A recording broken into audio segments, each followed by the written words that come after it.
Assalamualaikum warahmatullahi wabarakatuh.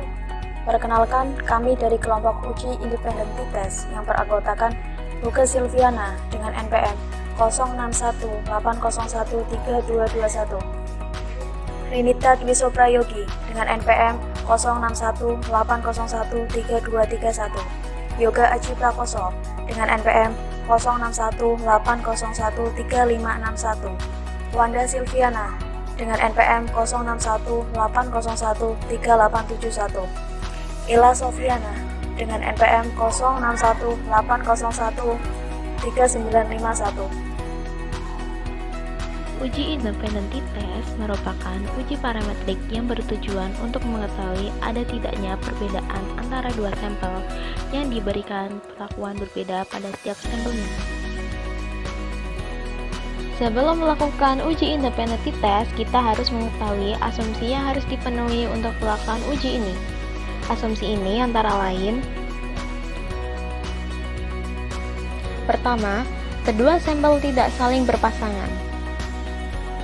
Selanjutnya, data harus berdistribusi normal.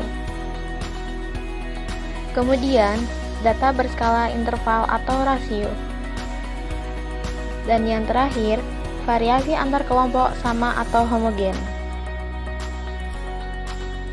Kemudian, sebelum menafsirkan hasil dari output sebuah sampel, maka harus mengetahui beberapa poin dasar pengambilan keputusan, antara lain: 1.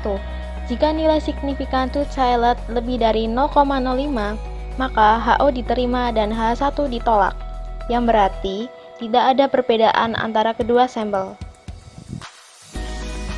Dan yang kedua, jika nilai signifikan to-child kurang dari 0,05, maka HO ditolak dan H1 diterima, yang berarti terdapat perbedaan antara kedua sampel tersebut. Kami akan menjelaskan tata cara melakukan uji independen TITES pada suatu contoh soal yang berkaitan dengan kesehatan masyarakat. Contoh sebagai berikut. Di sebuah puskesmas daerah Kecamatan Ulu Jami, jumlah prevalensi anemia ibu hamil mencapai 30%. Angka ini cukup tinggi karena anemia pada ibu hamil dapat mengakibatkan berat badan bayi lahir rendah. Padahal, setiap ibu hamil yang memeriksa kehamilan di puskesmas, bidan selalu mewajibkan ibu hamil untuk selalu mengkonsumsi tablet tambah darah. Hal ini mendorong beberapa mahasiswa dari Kesehatan Masyarakat Universitas Pekalongan melakukan penelitian tentang apakah ada perbedaan kadar hemoglobin bumil trimester 3 antara yang tidak diberikan tablet tambah darah dan yang diberikan tablet tambah darah. Adapun data kadar hemoglobin sebagai berikut.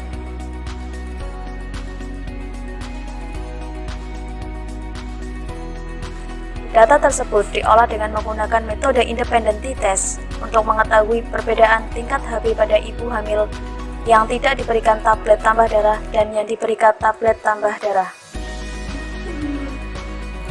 Berikut adalah tutorial uji independen TITES dari kelompok kami. Melakukan uji normalitas pada data, karena syarat melakukan uji independen TITES adalah data harus berdistribusi normal. Berikut langkah-langkah uji normalitas bagi berikut. Yang pertama, siapkan data yang akan diujikan pada uji normalitas dan uji independen TITES. Kemudian buka SPSS dan pilih menu variabel view. Isi kolom variabel sesuai dengan judul soal. Kemudian masukkan data yang akan diuji. Lalu klik Analysis, kemudian pilih Non-Parameter Test. Kemudian akan muncul kotak One Sample Kolmogorov-Smirnov Test. Pindahkan variabel kadar HB ke tabel tes variabel list.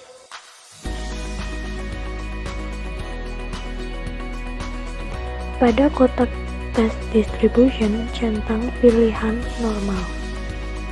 Dan yang terakhir, klik OK.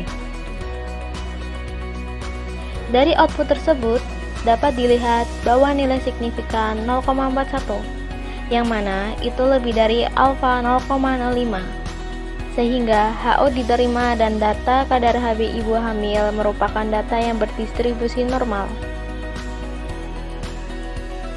Jika data sudah dipastikan berdistribusi normal, maka data dapat dilakukan uji independen t-test. Langkah-langkah uji independen t-test sebagai berikut.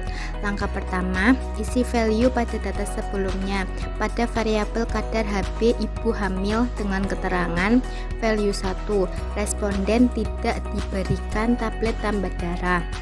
Value 2, responden diberikan tablet tambah darah. Kemudian pilih analis, klik compare means, pilih independent sample t-test. Kemudian akan muncul kotak independent sample t-test dan masukkan variabel yang akan diuji ke dalam kotak tes variabel sebagai berikut.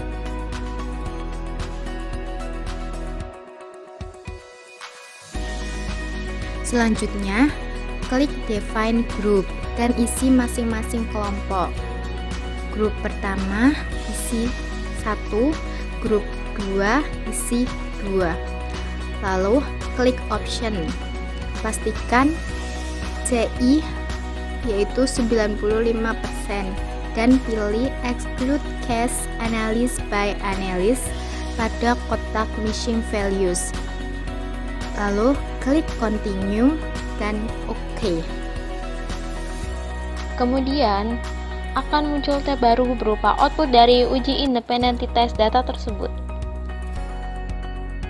Berdasarkan hasil output data tersebut, diketahui nilai signifikan Levene test for equality of variance adalah 0,535, yang mana lebih dari nilai alfa 0,05. Maka dapat diartikan bahwa variasi data antar kelompok adalah homogen atau sama. Berdasarkan tabel output data independent sample test pada bagian equal variance assume, diketahui nilai signifikan to cell sebesar 0,020, yang mana kurang dari nilai alfa 0,05. Maka, sebagaimana dasar pengambilan keputusan dalam uji independen t-test dikatakan bahwa HO ditolak dan H1 diterima. Dengan demikian, dapat disimpulkan terdapat perbedaan yang signifikan antara Hb ibu hamil yang mengkonsumsi tablet tambah darah dan yang tidak mengkonsumsi tablet tambah darah. Sekian dari kami. Wabillahi taufiq wal hidayah. Assalamualaikum warahmatullahi wabarakatuh.